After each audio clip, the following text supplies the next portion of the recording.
Hello students, कैसे हैं आप लोग। चलिए मन लगा के पढ़ते रहिए। अभी हम लोग का न्यूमेरिकल सेशन चल रहा है। हमने इलेक्ट्रिसिटी का थ्योरी कवर कर लिया है। अब हम लोग न्यूमेरिकल तरफ ध्यान दे रहे हैं, क्योंकि फिजिक्स में दोनों इंपॉर्टेंट होते हैं। सबसे पहला थ्योरी, उसके बाद न्यूमेरिकल्स। न्यूमेरिकल्स केवल यह साबित करता है कि थ्योरी आपको कितना अधिक से अधिक समझ में आया है। न्यूमेरिकल्स का बनना, इसका मतलब है थ्योरी आपको आ गया है। अगर आपको न्यूमेरिकल्स नहीं बन रहा है तो आपको थ्योरी पर अभी और ध्यान देना होगा। तो इसका मतलब है थ्योरी को मजबूत बनाने का एकमात्र साधन है न्यूमेरिकल्स। ठीक है ना। तो इसका मतलब हमने सबसे पहले आपको थ्योरी पढ़ा दिया, अब आपको न्यूमेरिकल्स करना होगा। तो हमने न्यूमेरिकल्स का एक क्लास ले चुका हूं। प्रीवियस लेक्चर में हमने काफी इंपॉर्टेंट न्यूमेरिकल्स कराया था और हमने होमवर्क भी दिया था। तो कुछ बच्चे ने अपना अपना डॉट्स पूछा है। हम सबसे पहले उन डॉट्स को क्लियर कर लेते हैं। एक बच्चा है, उसने अपना क्वेश्चन पूछा था कि वो क्वेश्चन क्या है, जरा देखिएगा। उसने हमसे पूछा है एम करीम का क्वेश्चन नंबर 12। अगर आप भी एम करीम बना रहे हैं तो पेज नंबर और क्वेश्चन संख्या ये लिख करके कमेंट बॉक्स में डाल दीजिए, तो हम उसका सोल्व कर देंगे। ठीक है ना। अगर हम सारा क्वेश्चन यहाँ पर सोल्व नहीं कर सकते हैं, आप पूछेंगे तो हम उसे आसानी से सोल्व कर देंगे। तो एक बच्चे ने, उस बच्चे को बहुत बहुत थैंक्स कहना चाहेंगे, बहुत बहुत थैंक यू कहना चाहेंगे कि उसने प्रश्न पूछने का हिम्मत किया है। और ये प्रश्न पूछना ये साबित कर रहा है कि वो घर पर जरूर पढ़ाई कर रहा है। जो बच्चे प्रश्न नहीं करते हैं, इसका मतलब यह साबित होता है वो घर पर भी पढ़ाई नहीं कर रहे हैं। तो चलिए, आप जो भी प्रश्न करेंगे उन प्रश्नों का जवाब हम इसी बोर्ड पर दूंगा। तो चलिए, एक बच्चे ने क्या प्रश्न किया था जरा देखिएगा। उसने एम करीम का बुक का इस्तेमाल करके उसने पेज नंबर 464 और क्वेश्चन नंबर उसने 12 पूछा है। क्वेश्चन नंबर 12 पूछा है। तो चलिए ना, हम इसे सोल्व करते हैं। क्वेश्चन नंबर 12 तभी बनेगा जब हम क्वेश्चन नंबर 11 बनाएंगे। क्यों, जो क्वेश्चन नंबर 12 है वो क्वेश्चन नंबर 11 का रेफरेंस लेकर के, मदद लेकर के बनाया जा सकता है। तो क्यों नहीं, सबसे पहले हम क्वेश्चन नंबर 11 को सोल्व करते हैं, क्योंकि इसको सॉल्यूशन के साथ ही इसका सॉल्यूशन करना हमारे लिए आसान हो जाएगा। तो आइए ना, क्या है क्वेश्चन नंबर 11, इसे देख लेते हैं। तो स्टूडेंट्स, क्वेश्चन नंबर 11 कह रहा है, एम करीम का क्वेश्चन नंबर 11 कह रहा है, जरा देखिएगा कि मेरे पास n आइडेंटिकल वायर है। हमारे पास n आइडेंटिकल वायर है। लीजिए, एक वायर, दो वायर, तीन वायर, चार वायर। क्योंकि हर वायर में प्रतिरोध होता है, तो यह उसको प्रतिरोध को दिखाया। n वायर है, यानी 1 2 3 4 सो ऑन, यह n वायर है। सारे वायर आइडेंटिकल है, यानी एक समान है। तो जितना प्रतिरोध इसका होगा उतना ही प्रतिरोध इसका होगा। सेम प्रतिरोध। लीजिए, आइडेंटिकल का मतलब यही होता है कि सबका मान समान है। अब आगे स्टूडेंट्स, आगे पूछा गया है कि अगर इन सारे वायर को सबसे पहले सीरीज में कन्वर्ट कर दिया जाए, सीरीज में जोड़ दिया जाए।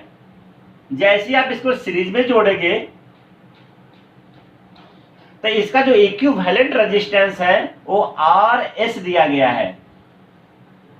और अगेन, इन सारे वायर्स को अगर पैरेलल में जोड़ देंगे, लीजिए सारे वायर्स को हमने पैरेलल में जोड़ दिया, सारे वायर्स को हमने पैरेलल में जोड़ दिया,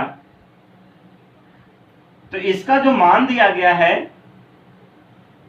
RP, इक्विवेलेंट का जो मान दिया गया है वो RP दिया गया है। और साथ ही साथ ये कहा गया है कि RS बटा RP, sorry RS into RP, इन दोनों का जो गुणनफल है वो 576 दिया गया है। 576 576 576 दिया गया है। तो आपसे पूछा गया है कैलकुलेट द इंडिविजुअल रेजिस्टेंस, मतलब कि R का मान ज्ञात करें। चलिए ना, बहुत ही सिंपल क्वेश्चन है, इसे आसानी से बनाया जा सकता है स्टूडेंट। क्या है जरा देख लीजिएगा। आइए स्टूडेंट्स, अगर इन सबको हटा दें और सॉल्यूशन करने की कोशिश करें, जरा देख लीजिएगा। सारे वायर्स को सीरीज में जोड़ा गया है, तो हमने पढ़ाया था सीरीज। जब हमारे पास n वायर है और सबको आप सीरीज में जोड़िएगा तो उसका जो रेजिस्टेंस होगा आर एस बराबर R plus R plus R plus R so on R, ऐसा कितना बार? n बार। इसको जब सॉल्यूशन होगा तो यह आपका एन आर हो गया। ठीक है स्टूडेंट्स, एन आर हो गया। अगर इन सबको पैरेलल में जोड़ दिया जाए, सबको पैरेलल में जोड़ दिया जाए, पैरेलल, तो आपको अच्छी तरह पता है जब सबको पैरेलल में जोड़ा जाएगा तो 1 बटा आर पी बराबर 1 बटा आर प्लस 1 बटा आर प्लस 1 बटा आर प्लस सोन प्लस 1 बटा आर। जब आप इसे सोल्व करेंगे तो यह n बटा आर हो जाएगा। आप इसको उल्टा कर लीजिए क्योंकि हमको आरपी का मान ज्ञात करना है, तो आरपी बराबर आर बटा एन। तो इस प्रकार यहां कवर कर लेता हूं, इस प्रकार आर एस का जो मान दिया गया है वो एन आर है और आरपी का जो मान है स्टूडेंट्स वो आर बटा एन है। ठीक है, सीरीज में जोड़िएगा तो ये रिजल्ट आएगा और पैरेलल में जोड़िएगा तो आपको ए रिजल्ट आएगा। चलिए अब आगे बढ़ते हैं। अब कह रहा है स्टूडेंट्स, अब कह रहा है कि आर एस गुना आर पी, इन दोनों का जो मान है स्टूडेंट्स वो दिया गया है 576 दिया गया है। ठीक है, तो चलिए आर एस का मान वहां से निकाल लीजिए। आर एस का मान एन आर है और आर पी का मान आर बटा एन है। एन से एन कैंसिल हो गया, हमारे पास 576 बचा। आर इंटू आर, आर का स्क्वायर हो गया और ये 576 बचा। अगर आपका आर का मान निकालेंगे तो 576 का स्क्वायर रूट, शायद आपको याद होगा 576 का जब स्क्वायर रूट किया जाएगा तो यह हमारा 24 ओम आंसर आ गया। यह तो हो गया क्वेश्चन नंबर 11 का सॉल्यूशन, लेकिन हमें बनाना है क्वेश्चन नंबर 12। बच्चे ने क्वेश्चन नंबर 12 पूछा है, तो चलिए इसका मतलब है यहां पर रख लीजिए आर का जो मान आ गया वो 24 ओम आ गया। चलिए अब हम सोल्व करने जा रहे हैं क्वेश्चन नंबर 12। स्टूडेंट्स, अगर हम क्वेश्चन नंबर 12 की बात करें तो क्वेश्चन नंबर 12 कह रहा है इफ आर पी बटा आर एस बराबर 1 बटा 256,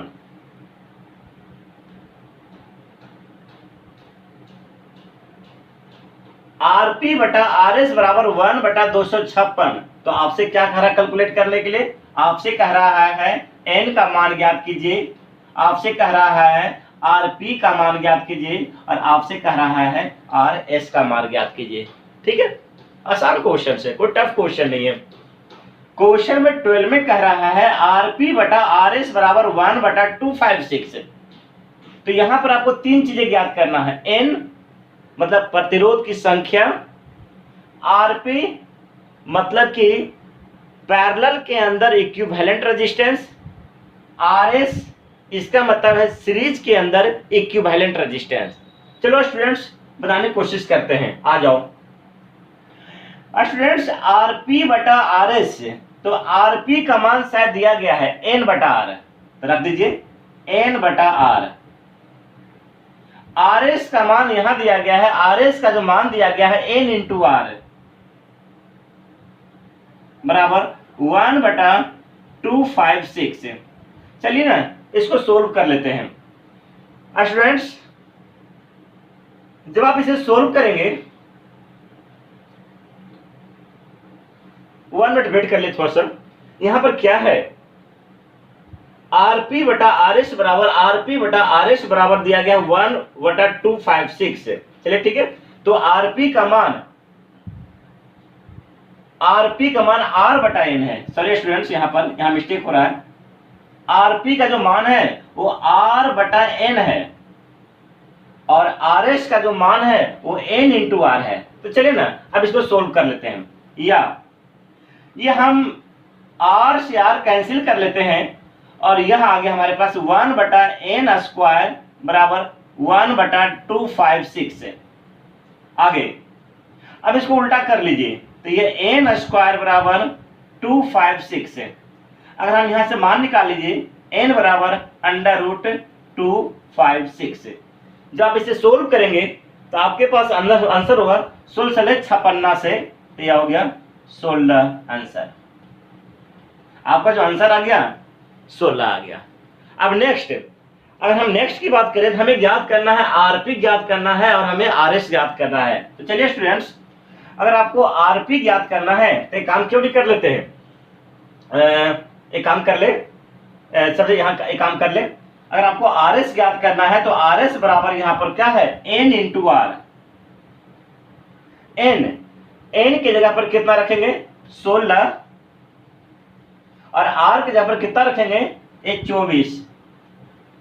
16 चौका 64 के 4 बाकी 6 और 16 दूना 32, 6 38। यह आपका आ गया इतना ओम।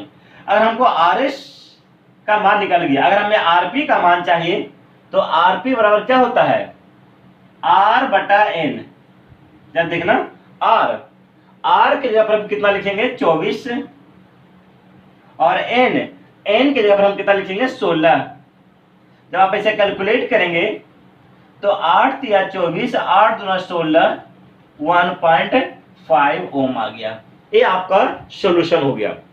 तो स्टूडेंट्स, तो इस प्रकार एम करीम की बुक में कहीं कोई डाउट्स आता है तो आप कमेंट बॉक्स में जरूर रखिए ताकि हम उसे सोल्व करके आपको बता सकें। ठीक है, अब शुरू करते हैं अपने हिसाब से न्यूमेरिकल्स। अब हम आगे बढ़ रहे हैं। आज आपका पूरा का पूरा टाइम न्यूमेरिकल क्लास होगा।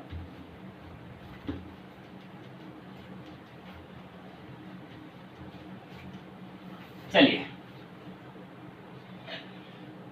आज हम किरचॉफ्स लॉ के ऊपर न्यूमेरिकल्स करने वाले हैं। Kirchhoff's law and Wheatstone bridge के ऊपर न्यूमेरिकल्स करने जा रहे हैं। ठीक है ना, तो ये जो न्यूमेरिकल्स है स्टूडेंट्स, हम आपको पेज नंबर लिख देता हूं और आप इसे बनाने की कोशिश कीजिएगा। आपका जो पेज है वो 499 है। इसका जितना भी इंपॉर्टेंट क्वेश्चन है हम कर देते हैं। और आपको बनाने के दौरान अगर कोई भी समस्या आता है तो आप बताइएगा, हम यहां पर सोल्व जरूर करेंगे। चलिए, तो किरचॉफ्स लॉ क्या है समझिएगा। तो जो सबसे पहला क्वेश्चन कराने जा रहे हैं, बहुत इंपॉर्टेंट क्वेश्चन है, आपको याद होगा क्या है, जरा देखिएगा। क्वेश्चन कह रहा है स्टूडेंट्स,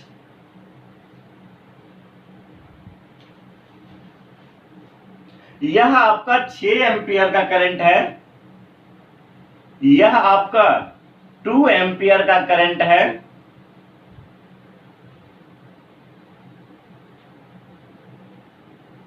यह आपका 6 एम्पियर का करंट है, अगेन यह आपका 2 एम्पियर का करंट है,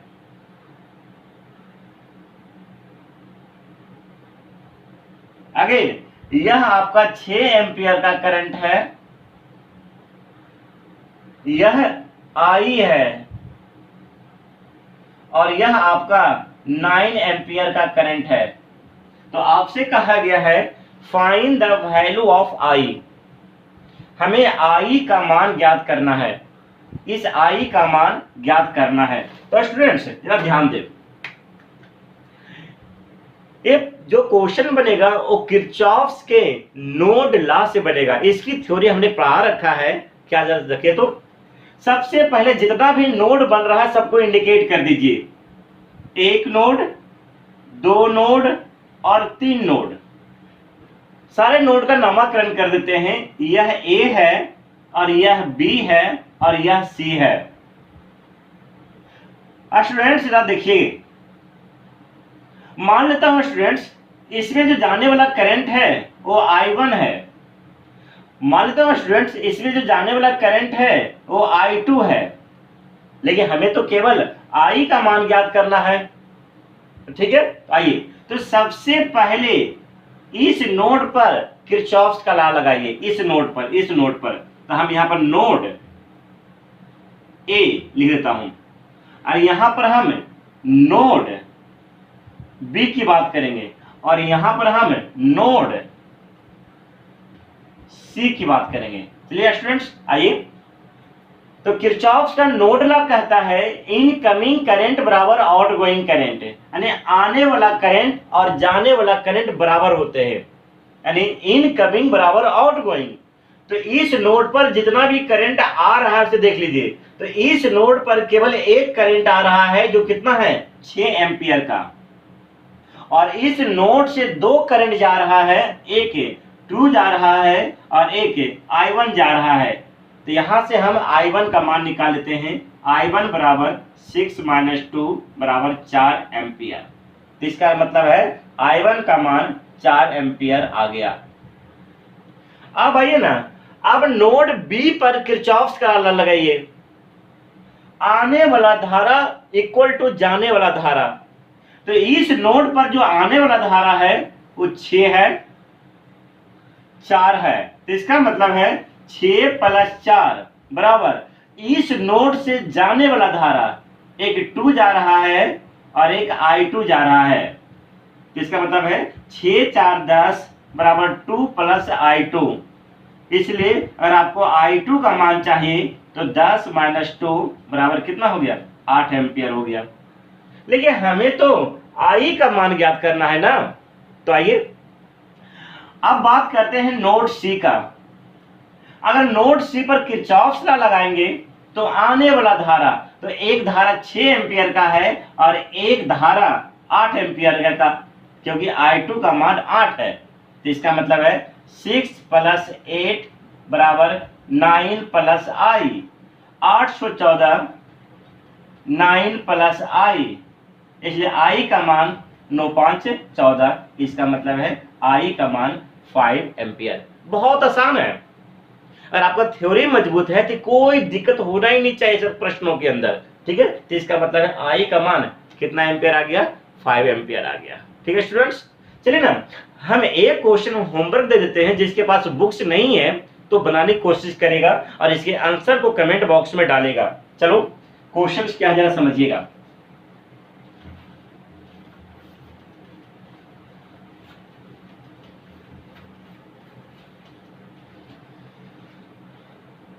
क्वेश्चन है स्टूडेंट्स एम करीम का है, हमारे पास इस तरह का सर्किट है,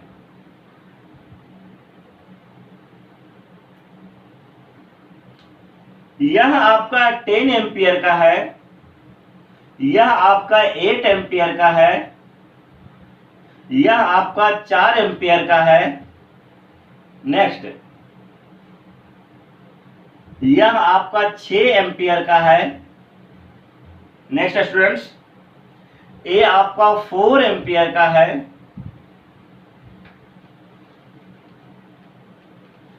नेक्स्ट, ये आपका 4 एम्पियर का है। ये आपका 8 एम्पियर का है, 8 एम्पियर का है। ये आपका I3 है, ये आपका I1 है और ये आपका I2 है। तो आपसे पूछा गया है find the values of I1, find the values of I1, I2, I3। क्या स्टूडेंट्स आप पर भरोसा कर सकता हूं? आप इसे बना करके कमेंट बॉक्स में जरूर डालिएगा। अंडरस्टैंड से बाकी सब कुछ अब आप पर है बेटा, सब कुछ अब आप पर है, हम पर कुछ नहीं। हमने थ्योरी पढ़ा दिया, आपके डॉट्स को क्लियर कर रहे हैं। जब तक आप डॉट्स नहीं बताओगे तब तक हम क्लियर नहीं कर पाएंगे। ये तो अपने हिसाब से जो इंपॉर्टेंट प्रश्न है वो आपको देने की कोशिश कर रहा हूं, ताकि बोर्ड में आप आसानी से क्वेश्चन बना ले जाओ। अब आगे बढ़ते हैं। स्टूडेंट्स अब हमारे पास जो नेक्स्ट क्वेश्चन है जरा देखिएगा, तो नेक्स्ट क्वेश्चन है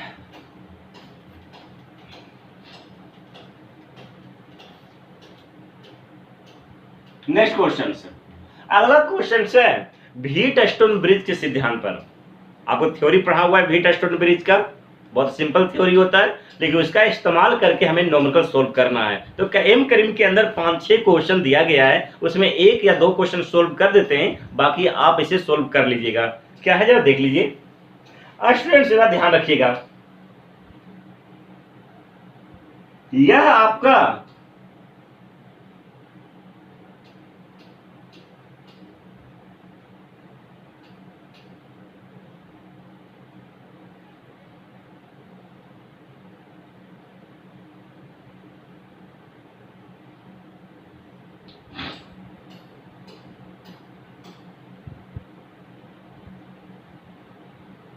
ये 6 ओम का है, ए भी 6, ए भी 6 ओम का है, ए भी 6 है, ए भी 6 है, ए भी 6 है और ए भी 6 है, और यह पॉइंट एम है और यह पॉइंट एन है। और आपसे कह रहा है एम और एन के बीच इक्विवेलेंट रेजिस्टेंस ज्ञात करो, यानी एम और एन के बीच आर इक्विवेलेंट ज्ञात करो। इसका मतलब साफ दिख रहा है कि हमें बिंदु एम और बिंदु एन के बीच में केवल और केवल एक प्रतिरोध होना चाहिए। अभी कितना प्रतिरोध है? 1 2 3 4 5 6 7, और आपका मकसद है इन 7 प्रतिरोध को हटा देना और हटा करके इनके और इनके बीच में केवल और केवल एक प्रतिरोध लगाना, और उसी प्रतिरोध का जो मान होगा वही आर इक्विवेलेंट कहलाएगा। ठीक है स्टूडेंट्स, तो हटाने का बहुत नियम है, एक सीरीज का, एक पैरेलल का, लेकिन कभी कभी आपके प्रश्न में एक ऐसा समस्या आ जाएगा जो पता ही नहीं चलेगा कि कौन सीरीज में है और कौन पैरेलल्स में है। क्यों? जरा देख ले, अगर आप इस पोर्शन को ध्यान से देखिए, इस पोर्शन को ध्यान से देखिए, सुबह से शाम तक आप ब्रेन लगा लेंगे, पता ही नहीं चलेगा कि यह जो पोर्शन जो दिया गया है इनके प्रतिरोध सीरीज में है या पैरेलल्स में है, पता ही नहीं चलेगा। लेकिन हाँ, अगर कुछ खास ट्रिक्स का इस्तेमाल किया जाए, कुछ खास कॉन्सेप्ट का इस्तेमाल किया जाए, तो शायद पता करना बहुत ही आसान हो जाएगा। वो क्या खास कॉन्सेप्ट है याद रखिए, आपको याद दिला देता हूं। स्टूडेंट्स आपको याद होगा थ्योरी में हमने पढ़ाया था व्हीट स्टोन ब्रिज, और वो इसी प्रकार का था, और उसमें कहा गया था कि यह R1 है, यह R2 है, यह R3 है, यह R4 है। अगर R1 बटा R2 इसका और इसका अनुपात और इसका और इसका अनुपात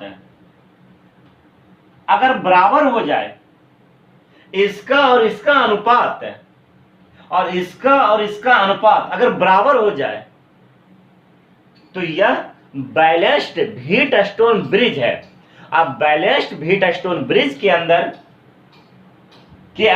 यह वाला जो पोर्शंस होता है, इसमें करंट का मान 0 हो जाता है, और जिस हिस्सा में करंट का मान 0 हो जाता है उस हिस्सा को आप सर्किट से हटा दें, सर्किट से हटा दें, क्योंकि जिस हिस्सा में करंट का बहाव अगर नहीं हो रहा है तो इसे सर्किट का हिस्सा नहीं माना जाता है। इसका मतलब है, लीजिए हमने इस हिस्सा को हटा दिया, तो जो प्रतिरोध क्लियर दिख गया।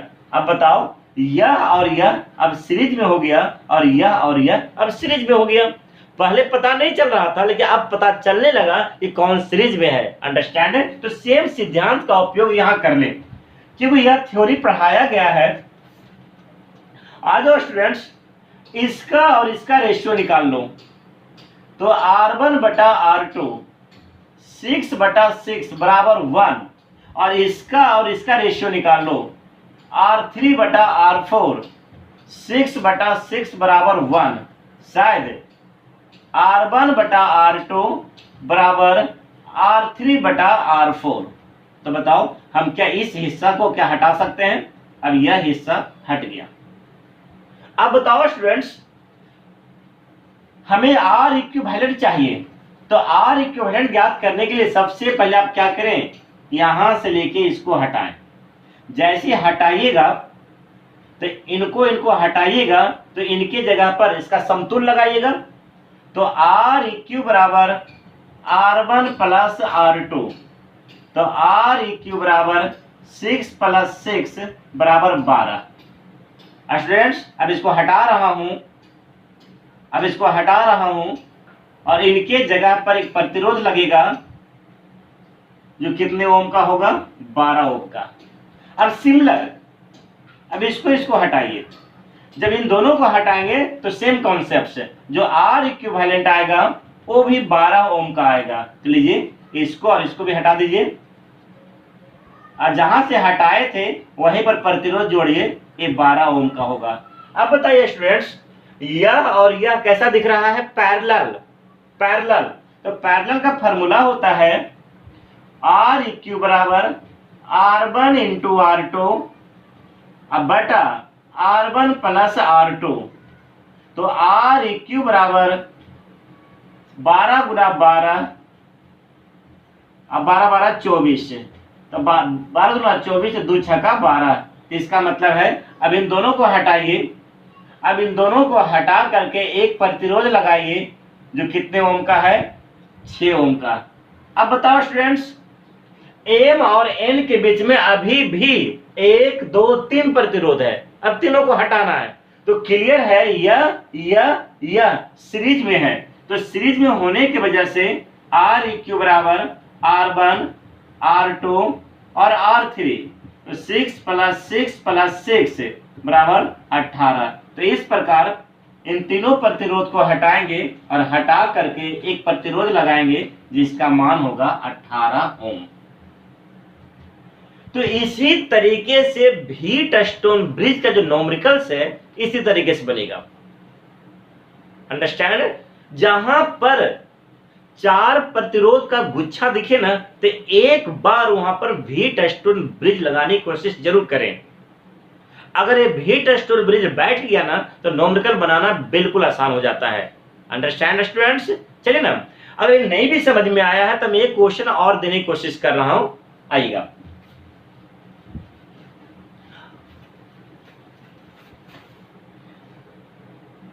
चलिए स्टूडेंट्स, अगला क्वेश्चन काफी इंपॉर्टेंट है, जरा देखिए तो। हमारे पास यह 8 ओम है,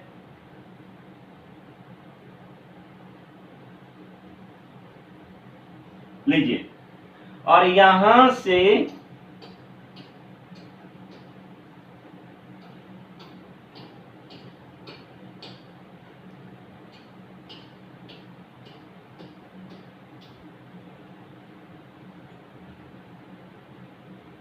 यह आपका बिंदु M है और यह बिंदु N है, और सारे 8 ओम का है। ए भी 8 है, ए भी 8 है, ए भी 8 है और ए भी 8 है। ओम आप कंसीडर कर लीजिएगा, सारे का मान 8 ओम के अंदर है। ठीक है, तो अब कह रहा है M और N के बीच समतुल्य ज्ञात करें, R इक्विवेलेंट ज्ञात करें। तो स्टूडेंट्स, तो सबसे पहले आप सिंपल थ्योरी अप्लाई करने की कोशिश करें। सिंपल थ्योरी, जब simple theory, simple series and parallel का इस्तेमाल कीजिएगा तो समझ में ही नहीं आएगा कि कौन सा सीरीज में है और कौन सा पैरेलल्स में है। अब इस्तेमाल करके देख लें, शायद मेरे कभी समझ में आए। ठीक है ना? तो ऐसे सिचुएशन में मेरे पास एक ही उपाय रह जाता है, व्हीटस्टोन ब्रिज। और यहाँ तो व्हीटस्टोन ब्रिज बना हुआ दिख भी नहीं रहा, बना हुआ जरूर है, यहाँ बना हुआ जरूर है, लेकिन हमारे आंखों का जो आदत है वो किस तरह का डायग्राम का है, इस तरह का डायग्राम का है, इस तरह के डायग्राम का है। लेकिन यहाँ पर तो उस तरह बना हुआ नहीं है ना। लेकिन फिर भी स्टूडेंट्स, लॉजिक का इस्तेमाल करना है, ब्रेन का इस्तेमाल करना है और हमें इसी तरह का डायग्राम बनाने की कोशिश करना है। कैसे, जरा देखिए स्टूडेंट्स, यह M है और यह N है, तो क्या इसको हम A और इसको हम B मान सकता हूं? तो हमारे पास कितना नोड हो गया, 1 2 3 4। रूल कहता है शुरू वाले बिंदु को और आखिरी वाले बिंदु को आमने सामने रखें। लीजिए, ये शुरू वाला बिंदु है M और ये लास्ट वाला बिंदु है N। m को यहां रखें और n को यहां रखें, और जो बीच का जो बिंदु है, एक a है और एक b है, इसको ऊपर नीचे रखें। एक ट्रिक्स है, आप चाहें तो अगर हमसे पूछा जाए तो हम इसे 1 सेकंड से कम टाइम में बना सकते हैं, लेकिन ये ट्रिक्स का आपको बनाना है, ठीक है ना। हमने क्या किया, m और n को यहाँ आमने सामने रखा और a और b को आमने सामने रखा। ये हमारा a है और ये हमारा b है। स्टूडेंट्स, अब आप क्या करें, जो जो प्रतिरोध जुड़ा हुआ है जैसे जैसे जोड़ ले। यह प्रतिरोध m और a के बीच में, लो m और a के बीच में 8 ओम। यह प्रतिरोध m और b के बीच में 8 है। यह प्रतिरोध a और b के बीच में, a और b 8 है। और नेक्स्ट अगर हम इसकी बात करें तो यह a और n के बीच में। नेक्स्ट, अब बताओ स्टूडेंट्स, हमारी आंखें जिस डायग्राम के लिए आदी हो गई है, अब क्या वही डायग्राम आपको दिख रहा है ना, ये पूरी तरह व्हीटस्टोन ब्रिज है। इसका अनुपात और इसका अनुपात बराबर हो जाएगा, तो आप क्या करेंगे, इसको हटा देंगे। जैसे ये हटेगा तो यह और यह सीरीज में और यह सीरीज में हो जाएगा। लीजिए हम कर देता हूं। तो इसका मतलब साफ दिख रहा है कि इस डायग्राम व्हीटस्टोन ब्रिज है। R1 बटा R2 बराबर R3 R बटा R4। तो आप क्या करें, इस वाले हिस्से को हटा दें। लीजिए इस वाले हिस्से को हमने हटा दिया। अब क्या, यह और यह सीरीज में है, तो यह m है और यह n है। 8 8 16, अगेन यह 16। अब यह दोनों पैरेलल में है, तो Req बराबर R1 R2 बटा R1 प्लस R2। 16 गुना 16 32, 16 दूना 32, 2 8, मतलब 8 ओम। क्या स्टूडेंट्स, अब तो समझ में आ गया होगा ना। कहता हूं वीडियो को पूरा देखिए, अब बार बार देखिए, क्योंकि इससे बेहतर फिजिक्स आपको नहीं मिलेगा। सॉल्यूशन कोई दे देगा, सॉल्यूशन करना कौन बड़ी बात है मुन्ना। सॉल्यूशन का तो बुक्स मिलते हैं मार्केट में। तो सॉल्यूशन मैटर वो नहीं, सॉल्यूशन क्या है, सॉल्यूशन कैसे किया जा रहा है, ये मैटर होता है। हमने आपको बिल्कुल आसान वे में और तरीके से आपको सिखाया है, ठीक है। तो चलिए स्टूडेंट्स, अब हम आगे चलते हैं।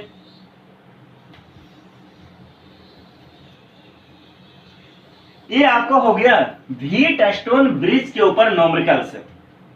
व्हीटस्टोन ब्रिज के ऊपर इसी तरीके से न्यूमेरिकल्स बनते हैं। चलिए ना, हम यहाँ पर एक होमवर्क देते हैं, आप इसे जरूर बनाने की कोशिश कीजिएगा। क्वेश्चन क्या है जरा देखिए दो। क्वेश्चन आपका है स्टूडेंट्स,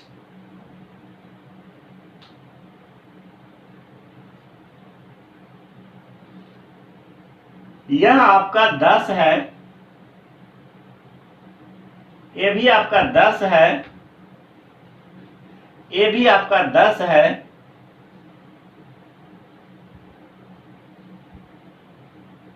चलिए ये भी 10 है, ये भी 10 है, ये भी 10 है।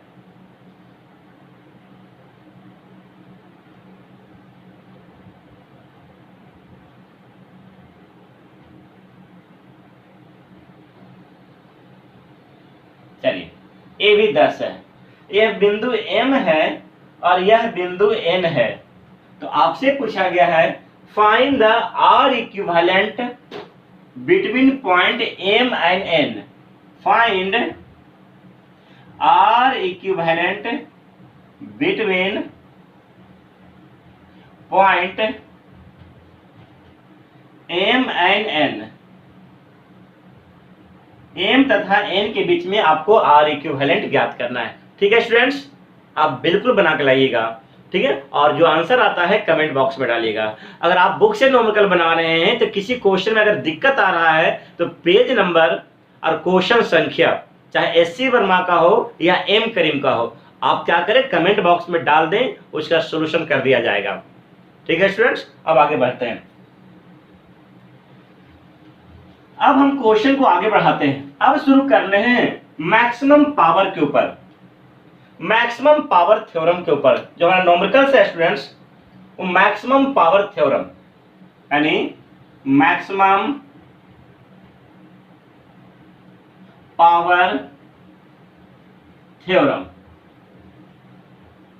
जिस बच्चे ने थ्योरी नहीं पढ़ा है तो जरूर थ्योरी का वीडियो एक बार देख लेगा, मैक्सिमम पावर थ्योरम क्या होता है, क्योंकि थ्योरी बहुत आसान है और इसका न्यूमेरिकल्स भी बहुत आसान बोर्ड के अंदर आते हैं और बहुत बार पूछा भी गया है बोर्ड के अंदर। तो क्या है जरा देखिएगा, क्वेश्चन है स्टूडेंट्स मैक्सिमम पावर के ऊपर, जरा देखिए तो।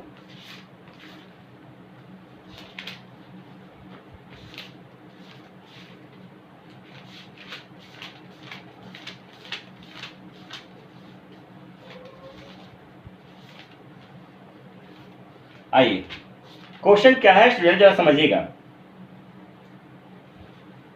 क्वेश्चन है a battery is dissipating, a battery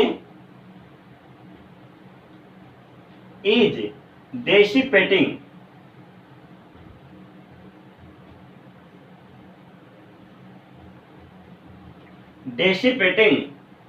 A maximum power,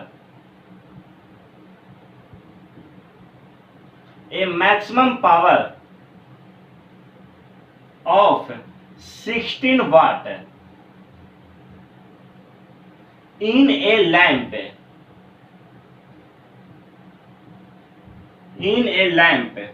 if the current through the circuit is, if the current through the circuit is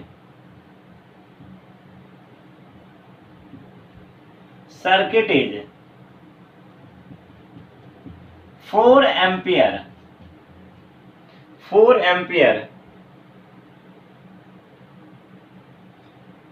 तो पूछ रहा है find the EMF and internal resistance of the battery, find the EMF and internal resistance, internal resistance of the battery.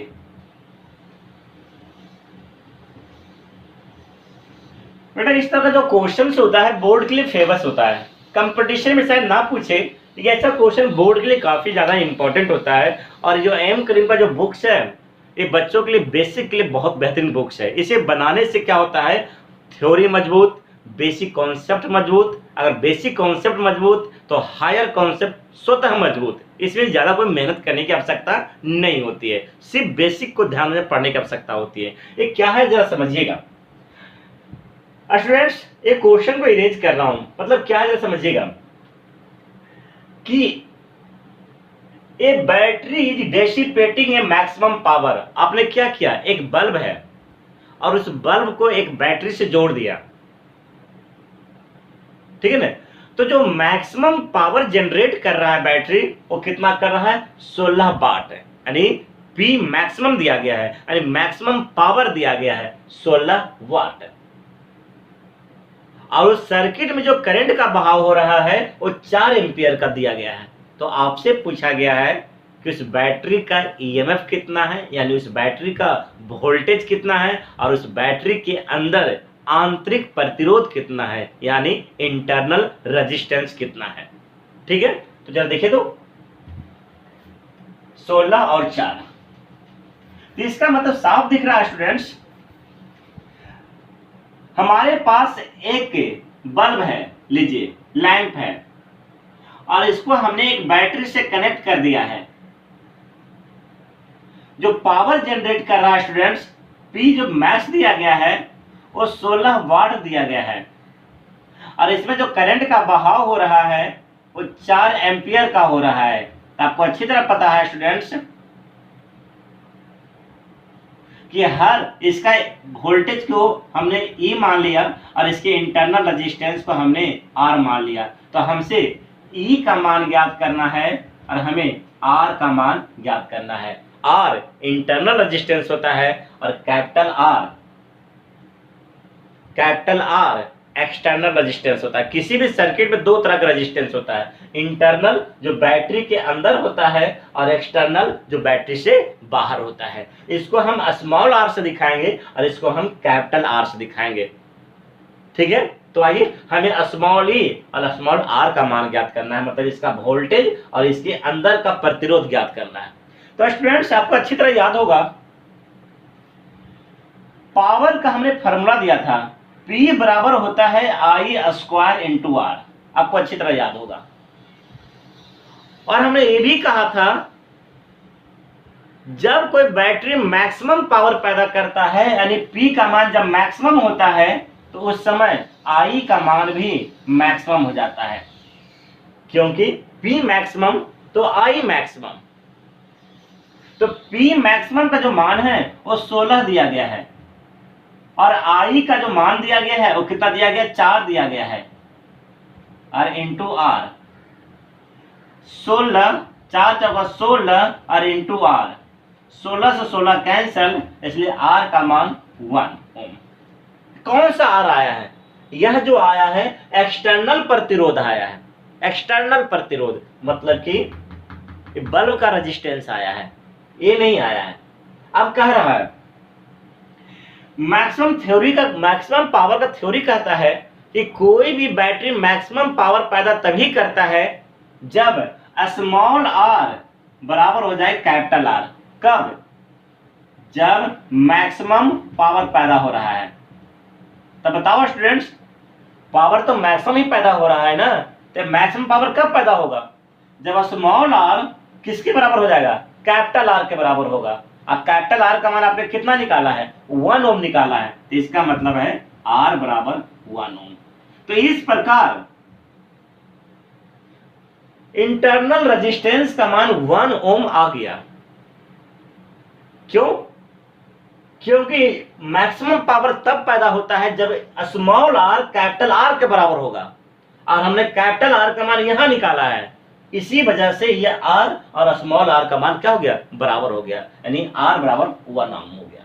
तो इसका मतलब है are बराबर 1 ओम, और एक कैपिटल आर बराबर भी कितना हो गया? 1 ओम। स्टूडेंट्स आप बताइए, अब आपको किसका मान ज्ञात करना है? ई का मान ज्ञात करना है। तो आपको अच्छी तरह याद होगा, याद करो स्टूडेंट्स, V बराबर होता है I into R equivalent. V की जगह पर E हो गया, I की जगह पर कितना हो गया? I की जगह पर 4 हो गया। अब बताओ R इक्विवेलेंट समतुल्य प्रतिरोध, तो पूरे सिस्टम का जो समतुल्य प्रतिरोध होगा वो कितना होगा? देखो तो यह प्रतिरोध और यह प्रतिरोध सीरीज में है।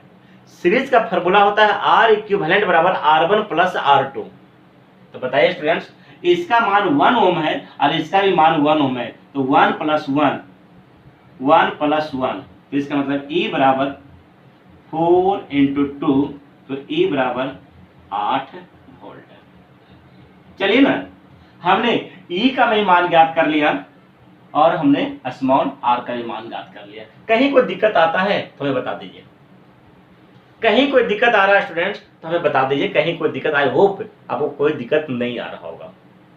ठीक है, तो चलिए अब हम न्यूमेरिकल्स तभी बता पाएंगे जब आपका कमेंट में आता है न्यूमेरिकल। जब आप सारा बच्चा एक साथ कमेंट बॉक्स में डालिए अपनी समस्या, और हम उसे एक साथ सोल्व करके आपको देंगे। ठीक है, वीडियो बना के देंगे। और कल हम नया थ्योरी शुरू करने जा रहे हैं, लाइट, जो चैप्टर नंबर 3 होगा। ठीक है, जो काफी इंपॉर्टेंट प्रश्न होगा। अगर हमारा सिलेबस कम भी जाता है बोर्ड के एग्जाम में, तो लाइट चैप्टर जरूर रहेगा। तो इसलिए लाइट चैप्टर को जरूर पढ़िए और काफी इंपॉर्टेंट तरीके से पढ़िए।